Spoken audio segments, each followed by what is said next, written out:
Hoje a gente vai conversar com o Dr. Augusto César Higino, ele é advogado, militante na área do direito do consumidor, para falar com a gente de um problema que muita gente tem, que é a questão da internet.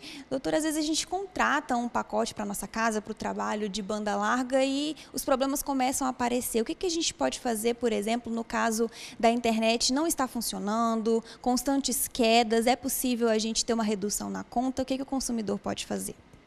Olá, consumidores e telespectadores da TV Sul Bahia. Agradeço, a oportunidade, primeiramente, de estar aqui com vocês e poder esclarecer essas dúvidas. E, em especial, essa dúvida frequente com relação ao direito do consumidor na internet, na prestação do serviço da internet.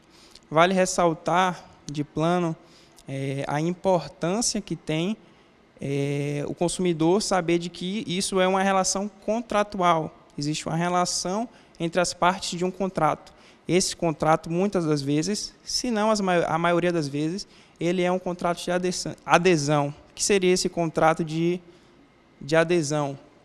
Ele é um contrato que ele é elaborado pela prestadora de serviço de internet, suas cláusulas são elaboradas pela prestadora de serviço e o consumidor ele só vem a aderir.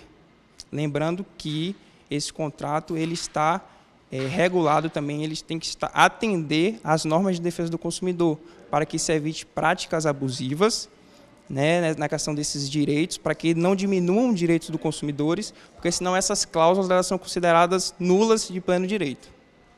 No caso, no dia a dia, na prática, como é que o consumidor pode garantir que esses direitos dele sejam assegurados? Quando ele percebe que tem alguma inconsistência, por exemplo, a internet tem quedas constantes ou está numa velocidade muito baixa, talvez menos do que ele observava, o que ele pode fazer? Conversar com a operadora? Como é que funciona essa parte? O primeiro passo que o consumidor ele deve buscar é o contato com a empresa prestadora de serviço, informando sobre os problemas que ele vem tendo, informando que a velocidade que foi contratada por ele, aquela velocidade estabelecida no contrato, ela não está condizente, ela não está sendo fornecida de forma eficaz, isso se consubstancia numa falha na prestação do serviço. E aí, pela Anatel, que é o órgão, a entidade reguladora, essa empresa ela tem um prazo de 48 horas para resolver esse problema.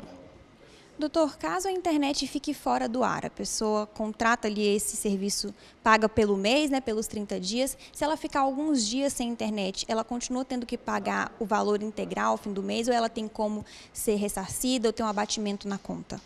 Essa é uma questão muito comum e muito frequente e também ela pode ser aplicada na questão de a velocidade estar abaixo daquilo que foi pactuado.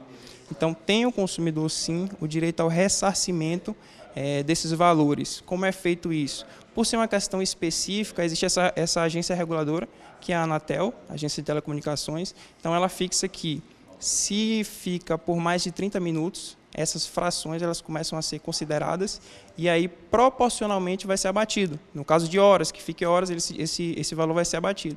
No caso de dias, também esse valor ele será abatido na conta, na fatura seguinte ao mês que houve o problema, certo? Ou também pode ser negociado de outra forma com o consumidor, de forma administrativa com a empresa. Doutor, caso os problemas sejam constantes e o consumidor não esteja satisfeito com esse serviço, tem alguma maneira dele interromper esse serviço ou existe uma multa? Como é que funciona, no caso, esse interrompimento do contrato entre as duas partes? Exato. É o primeiro passo, como eu falei, tem que se observar o contrato. No caso em específico, como você falou, havendo uma falha constante nessa prestação do serviço, o serviço não sendo prestado da forma condizente, da forma como foi pactuada pelo consumidor e a fornecedora do serviço, então o consumidor ele pode cancelar sim, ele pode vir a rescindir esse contrato sem que isso lhe gere uma multa, um ônus, ao contrário de que, se esse serviço é prestado da forma como foi pactuado, então muitas vezes existe uma multa, alguma cláusula lá contratual, na qual vai incidir um valor e que também não pode ser um valor exorbitante, tem que estar dentro de uma razoabilidade. Mas, havendo essa falha na prestação do serviço, sim, e sendo provado isso, o consumidor ele pode rescindir, pode cancelar o contrato sem nenhum ônus.